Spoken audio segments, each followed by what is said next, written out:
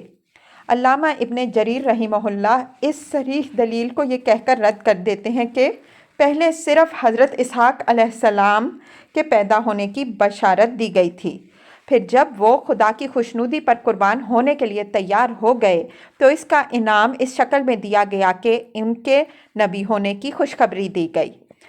لیکن یہ ان سے کے پہلے جواب سے بھی زیادہ کمزور جواب ہے۔ اگر فی الواقع بات یہی ہوتی تو اللہ تعالیٰ یوں نہ فرماتا کہ ہم نے اس کو اسحاق علیہ السلام کی بشارت دی، ایک نبی صالحین میں سے، بلکہ یوں فرماتا کہ ہم نے اس کو یہ بشارت دی کہ تمہارا یہی لڑکا ایک نبی ہوگا صالحین میں سے۔ نمبر 5، معتبر روایات سے یہ ثابت ہے کہ حضرت اسماعیل علیہ السلام کے فدیے میں جو مینڈھا ذبح کیا گیا تھا اس کے سینگ خانہ کعبہ میں حضرت عبداللہ بن زبیر رضی اللہ عنہ کے زمانے تک محفوظ تھے۔ بعد میں جب حجاج بن یوسف نے حرم میں ابن زبیر رضی اللہ عنہ کا محاصرہ کیا اور خانہ کعبہ کو مسمار کر دیا تو وہ سینگ بھی ضائع ہو گئے۔ ابن عباس رضی اللہ عنہ اور عامر شعبی دونوں اس امر کی شہادت دیتے ہیں کہ انہوں نے خود خانہ کعبہ میں یہ سینگ دیکھے ہیں۔ ابن کثیر، یہ اس بات کا ثبوت ہے کہ قربانی کا واقعہ شام میں نہیں بلکہ مکہ معظمہ میں پیش آیا اور حضرت اسماعیل علیہ السلام کے ساتھ پیش آیا۔ اسی لیے تو حضرت ابراہیم علیہ السلام اور اسماعیل علیہ السلام کے تعمیر کردہ خانہ کعبہ میں اس کی یادگار محفوظ رکھی گئی۔ نمبر 6، یہ بات صدیوں سے عرب کی روایات میں محفوظ تھی کہ قربانی کا یہ واقعہ منا میں پیش آیا تھا، اور یہ صرف روایت ہی نہ تھی بلکہ اس وقت سے نبی صلی اللہ علیہ وسلم کے زمانے تک مناسک حج میں یہ کام بھی برابر شامل چلا آ رہا تھا کہ اسی مقام منا میں جا کر لوگ اسی جگہ پر جہاں حضرت ابراہیم علیہ السلام نے قربانی کی تھی جانور قربان کیا کرتے تھے۔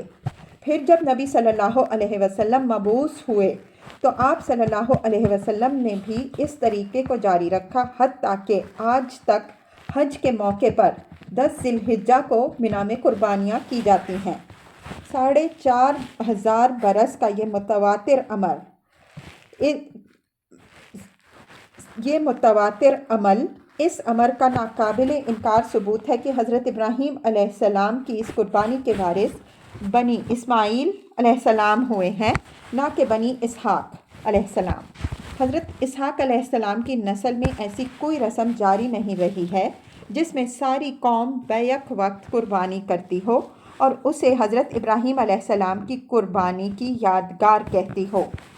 یہ ایسے دلائل ہیں جن کو دیکھنے کے بعد یہ بات قابل تعجب نظر آتی ہے کہ خود امت مسلمہ میں حضرت اسحاق علیہ السلام کے ذبیح ہونے کا خیال آخر پھیل کیسے گیا۔ یہودیوں نے اگر حضرت اسماعیل علیہ السلام کو اس شرف سے محروم کر کے اپنے دادا حضرت اسحاق علیہ السلام کی طرف اسے منسوب کرنے کی کوشش کی تو یہ ایک سمجھ میں آنے والی بات ہے، لیکن آخر مسلمانوں کے ایک گروہ کثیر نے ان کی اس دھاندلی کو کیسے قبول کر لیا؟ اس سوال کا بہت شافی جواب علامہ ابن کثیر رحمہ اللہ نے اپنی تفسیر میں دیا ہے۔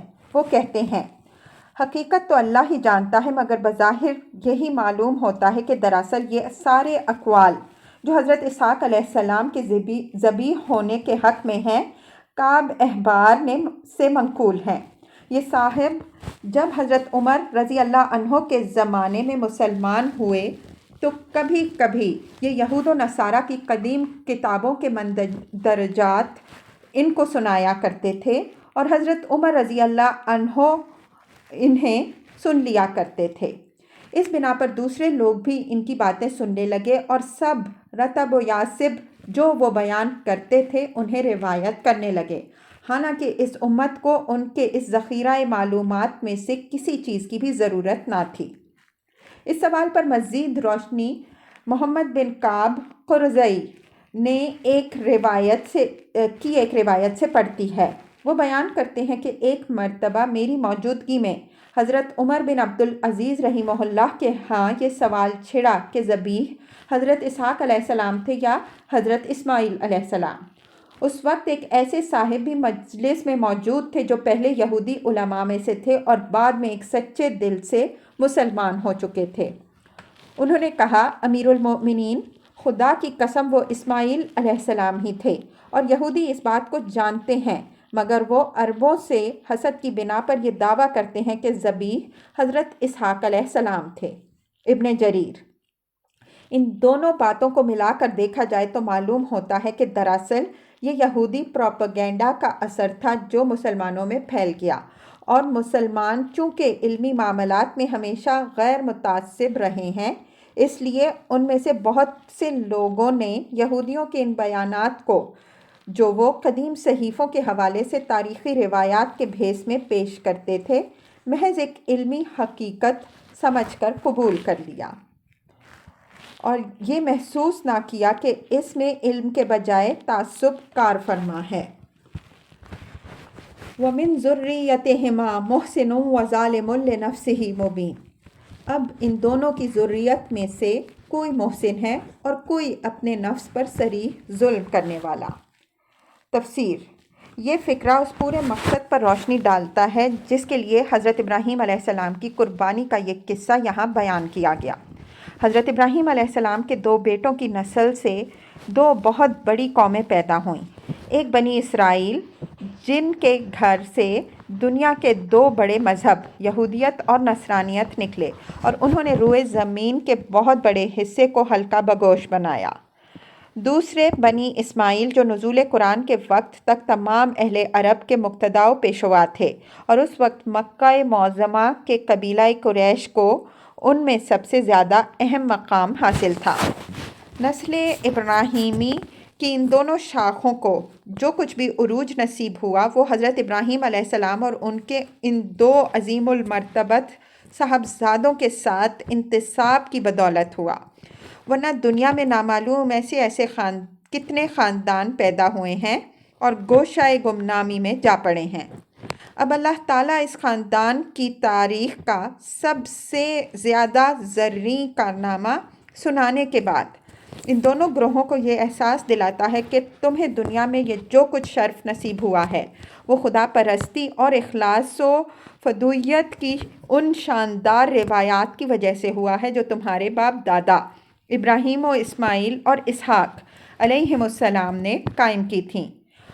وہ انہیں بتاتا ہے کہ ہم نے ان کو جو برکت عطا فرمائی اور ان پر اپنے فضل و کرم کی جو بارشیں برسائیں، یہ کوئی اندھی بانٹ نہ تھی کہ بس یوں ہی ایک شخص اور اس کے 2 لڑکوں کو چھانٹ کر نواز دیا گیا ہو، بلکہ انہوں نے اپنے مالک حقیقی کے ساتھ اپنی وفاداری کے کچھ ثبوت دیے تھے اور ان کی بنا پر وہ ان عنایات کے مستحق بنے۔